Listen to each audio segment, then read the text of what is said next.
गोपीनाथपुर मामले में भाजपा नेताओं ने निरसा विधायक पर राजनीति करने का आरोप लगाया। निरसा गोपीनाथपुर ओसीपी प्रकरण में आज पूर्व विधायक अर्पणा सेनगुप्ता के द्वारा एक प्रेस कॉन्फ्रेंस का आयोजन किया गया। पूर्व विधायिका ने प्रेस को संबोधित करते हुए कहा कि वर्तमान विधायक का मुख्य उद्देश्य आमजनों को या ग्रामीणों को रोजगार दिलाना नहीं, बल्कि वर्तमान ठेकेदार को उनके काम से हटाना है, क्योंकि वर्तमान ठेकेदार उनके सानिध्य से परेशान होकर भाजपा का दामन कुछ दिनों पहले थाम चुके हैं। कहा कि क्या निरसा में काम करने वाले या रोजगार की तलाश कर रहे युवकों की कमी हो गई है? क्या उन्हें गिरिडीह से लोगों को बुलाकर नौकरी दिलवानी पड़ रही है? अपनी बातों को साबित करने के लिए उन्होंने 2 साल पहले जब कंपनी आई, उस वक्त के पूर्व विधायक द्वारा अपने लेटर पैड में कंपनी को गिरिडीह के युवक को नौकरी पर रखने हेतु दिए गए आवेदन को दिखाया। आगे उन्होंने कहा कि जब से कंपनी आई है तब से उन्होंने काफी सारे अपने लोगों को काम पर रखवाया है।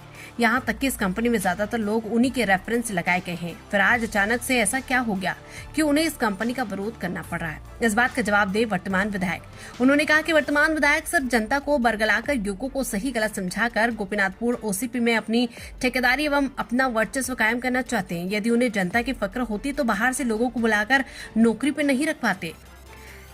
इंडिया न्यूज दर्पण के लिए डिविजनल हेड राजू सिंह की रिपोर्ट।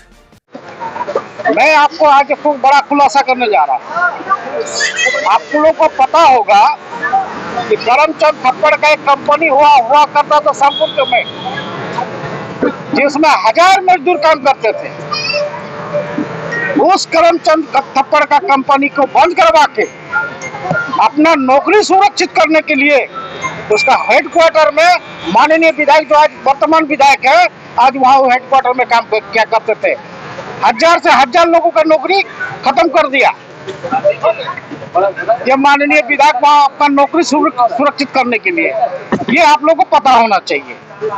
और दूसरी बात, जब हम लोग कल मैनेजमेंट से बात कर रहे थे, जो धारा 144 यहाँ लगा हुआ, 164 लगा हुआ है, ये बिल्कुल वैध है, अवैध है, बिल्कुल अवैध है।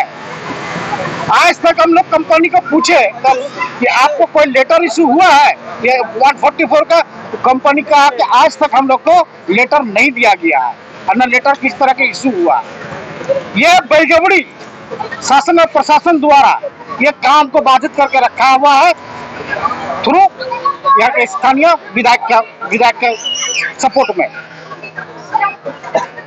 ये जो तरीका है, ये जो मानसिकता के लोग हैं, ये क्या सोच लिया है? ये लोग कुछ भी करेगा, बर्दाश्त करते। आप बर्दाश्त होने वाला नहीं, बात नहीं है। आप जहां भी आपका उल्टा सीधा हम काम करेंगे, हमारा पूरा टीम आपका विरोध करने के लिए हम लोग तैयार है। धन्यवाद। करके आई, अब बता तो नहीं रहा था, हम लोग उसको पोक किए तो कुछ बात निकल के आया। उनका पहला डिमांड था कि ठेकेदार को बदलिए। जो वो लोग जो वहां पर वार्ता में गए थे, उसमें लोग पहला डिमांड रखे थे ठेकेदार को बदलिए। यहाँ 1 या 2 लोग या 3 लोग मैक्सिमम ठेकेदार होंगे। लड़ाई लड़ रहे हैं यहाँ पर युवाओं को नौकरी देने के नाम पर, बरगला के ला रहे हैं युवाओं को नौकरी देने के लिए, और डिमांड क्या कर रहे हैं कि ठेकेदार को बदलिए।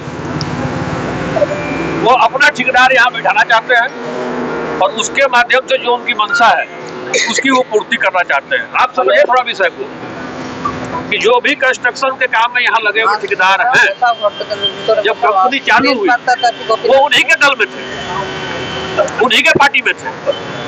और आज जो मैडम ने लिस्ट जारी किया कि 33 लोग नौकरी कर रहे हैं उनके अनुशंसा पे, ये पब्लिक डोमेन में नहीं था। उन्हीं का ठेकेदार उनके अनुशंसा पे जीसीपीएल में नौकरी लगा रहा है 33 लोगों का। उस समय विधायक कौन थी? अर्पणा सेनगुप्ता, वो एक्स एमएलए थे, उनका अनुशंसा पे नौकरी हो रहा है। और उसके बाद भी अगर ठेकेदार उस पार्टी को छोड़ करके या जो लोग थे उनके साथ छोड़ करके हमारे दल में आए तो कारण क्या रहा? जब आप नौकरी आपका वर्कर को मिल ही रहा था, आपके लोगों को दे ही रहा था, तो फिर वो ठेकेदार आपको छोड़ा क्यों? ये भी एक प्रश्न है। और आज जब आप वार्ता में जाते हैं तो ठेकेदार को बदलने की बात करते हैं, क्यों? जो वर्कर है उनका लिस्ट क्यों नहीं दिए जिसको आप नौकरी देना चाहते हैं? क्या हम इनको चाहते हैं कि नौकरी में लगे? 3 पंचायत के लोग हैं, आपके पास 3 पंचायत के लोग नहीं है, और जो है भी उनको नौकरी देने का मनसा आपका नहीं है। आपका मनसा कुछ और है। आपका मनसा है कि आप सिवलीबाड़ी के लोगों को नौकरी देना चाहते हैं। आपका मनसा है कि आप अंसार मोहल्ला के लोगों को नौकरी देना चाहते हैं। आपका मनसा है कि आप कब्रिस्तान मोहल्ला के लोगों को नौकरी देना चाहते हैं। आप घुमली भी का, आप तमाल तोल, आप बंगाल पड़ा के लोगों को लड़वा रहे हैं, लेकिन नौकरी आपको किसी और को देना जो आपका वोट बैंक है। इसलिए आप वहां लिस्ट नहीं दे रहे हैं। और आप चाहते हैं कि ठेकेदार हटे, उनके मर्जी का ठेकेदार आए, वो बंगाली की राजनीति करे और नौकरी मुसलमानों को दे, और वो किसी को पता न चले। लड़े यहां पर बंगाली, मरे यहां बंगाली, केस करे बंगाली, केस खाए बंगाली, और नौकरी सिवलीबाड़ी और अंसार मोहल्ला के लोगों को मिले। इनका मनसा ये है। इसलिए वो चाहते हैं कि आप ठेकेदार बदले। और जिसपे आप लोगों के माध्यम से पूरे जनता और पूरे प्रशासन के लोगों का ध्यान आकृष्ट करना था, वो विषय प्राय आ चुका है। लेकिन इसमें कुछ विषय जो मुझे कहना है,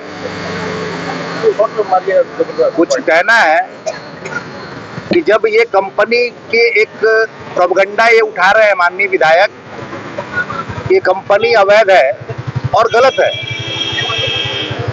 तो जरा एक बात आपके माध्यम से उन तक सवाल जाना चाहिए, पूछना चाहिए कि अवैध कंपनी का आप कैसे अवैध कंपनी में रिकमेंडेशन करते हैं, अनुशंसा कैसे करते हैं?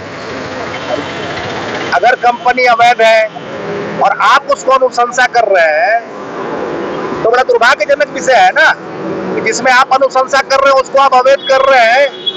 इसका मतलब है कि आपको शायद दिमाग का थोड़ा कमी उमी हो गया होगा, थोड़ा ये इस्तेमाल नहीं कर रहे हो दिमाग का। आपके द्वारा एक्स एमएलए के पैड पर अनुशंसित लोगों का अनुशंसा किया हुआ है, और उन अनुशंसा में 33 लोगों को मैनेजमेंट ने आपका नौकरी दिया है, और बावजूद आप उस कंपनी को अवैध कह करके कह रहे हैं कि ये कंपनी को परमिशन ही नहीं मिला है, ये कंपनी अभी इसको काम करने की इजाजत नहीं मिला है। उसका भी एक मैं रूपरेखा आपके पास लेकर के आया हूँ, और मैं आपको बताना चाहता हूँ, मेरे पास इसका फोटोकॉपी नहीं है, मैं दिखाना चाहता हूँ कि ये भी जो है, आप थोड़ा देख लें इसको। 25 वर्षों का ये टेंडर लेकर के जो टेंडर का नोटिफिकेशन जारी हुआ, उस नोटिफिकेशन के आधार पर कंपनी ने टेंडर दिया, और बिलो होने के बाद उस कंपनी को कार्य अलॉट किया गया। विषय ये है, मैं आपको ये बताने का मेरा माध्यम सिर्फ ये है कि जो ये लोगों को, जनता को भ्रमित कर रहे हैं, ये कंपनी को कार्य करने का अनुमति प्राप्त नहीं है, वैसे लोगों को मैं दिखाना चाहता हूं कि कंपनी का अनुमति प्राप्त है, और आप ये जानते हैं, और ये भी जानते हुए आप अनुशंसा करते हैं, अपने लोगों को वहां पर कार्य में रखवाते हैं, और बावजूद ये जनता के बीच में, ये भोली भाली जनता के बीच में, प्रशासन के बीच में आप जाकर जनता को बलगाने का काम करते हैं, जनता के उनके मानसिकता के साथ खेलने का काम कर रहे हैं, उनके भावनाओं के साथ खेलने का काम कर रहे हैं, और भावनाओं के साथ खेल करके लोगों से लड़ाने का काम कर रहे हैं। ये काम बंद कीजिए, ये काम बंद होना चाहिए, और आपके माध्यम से ये काम निश्चित रूप से लोगों के, जनता के बीच में ये सारी विषय चली जाएगी। जनता जो विषय है वो देख समझ जाएगी कि दूध का दूध और पानी का पानी हो चुका है।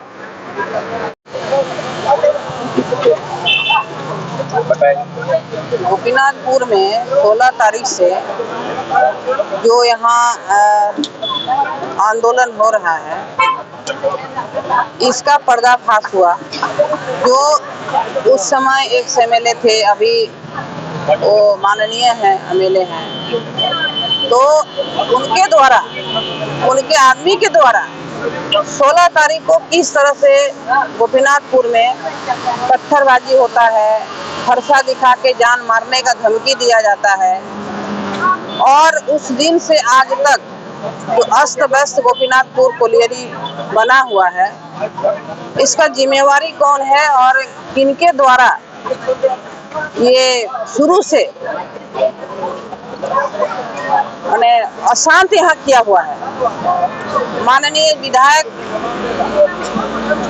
उन्हीं का अनुशंसा से यहाँ आदमी रखा गया है, 3 पंचायत कंपनी से डायरेक्ट बात करके, क्योंकि उस समय हम विधायक थे, कंपनी हमसे बात नहीं किया, इनसे तो बात करने का कोई बात ही नहीं है, कंपनी भी कोई बात नहीं किया और मनमानी उन्हीं का चुटका से, उन्हीं का अनुशंसा से यहाँ 3 पंचायत का हम लोग सुन रहे थे कि 3 पंचायत का यहाँ बेरोजगार को रोजगार दिया जा रहा है। लेकिन अभी आश्चर्य की बात है, 3 पंचायत छोड़ के निरसा विधानसभा तो भी ठीक है, चलिए निरसा विधानसभा का अधिकार है कि यहाँ 25 साल के लिए एक कंपनी आई है, तो इस यहाँ का विधानसभा जनता का अधिकार है काम लेने का, यहाँ तक ठीक हम मानते हैं। लेकिन गिरिडीह से लाके यहाँ काम में लगाना, ये बहुत बड़ा दुर्भाग्य की बात है। आप लोग सोच सकते हैं कि आप यहाँ वोट ले रहे हैं, यहाँ चुनाव लड़ रहे हैं और गिरिडीह को रोजगार पहुंचा रहे हैं। ये निरसा विधानसभा जनता देखे कि ये नेतृत्व कैसे नेतृत्व के पीछे हम लोग जा रहे हैं, जो उनके साथ है। तो बस यही बताना था कि इनका सेटिंग का सब जगह का बात चलता है। राजा कोरियरी को लूट के खा गया, यहाँ अशोक रिफैक्ट्री को किस तरह से बंद कर दिया, वहाँ का जमीन को भी किस तरह से बेचा गया। राजा कोलियरी का बगल में उनका घर के सामने जो सिनेमा हॉल है वो कौन लिया, चारों तरफ से लूट बचा हुआ है यहाँ। तो ये इनका बोले हाथी का 2 दांत, एक दिखाने का एक खाने का, तो ये इस प्रवृत्ति का ये इंसान है। अभी भी अगर निरसा विधानसभा जनता आंख नहीं खोली तो हम बता रहे हैं कि ये शुरू हो गया सही में। काशी विधानसभा में चुनाव के बाद से निरसा विधानसभा अशांत हो गया है। लगातार चोरी, लगातार डकैती, लगातार अशांत, मार पीट। अभी शायद लक्ष्मी माता ने कहा वहाँ काली माता, उधर 3 घरों में चोरी हुआ, अभी हम लोग देख रहे थे। तो लगातार ये हो रहा है, 5 घर में चोरी हुआ। तो ये लगातार चोरी डकैती 5 साल तो ये सब कुछ हो नहीं रहा था, कहीं अशांत निरसा था नहीं, और कहीं सेटिंग गेटिंग का बात, यही सेटिंग गेटिंग किए थे, यही सेटिंग गेटिंग कर रहे थे।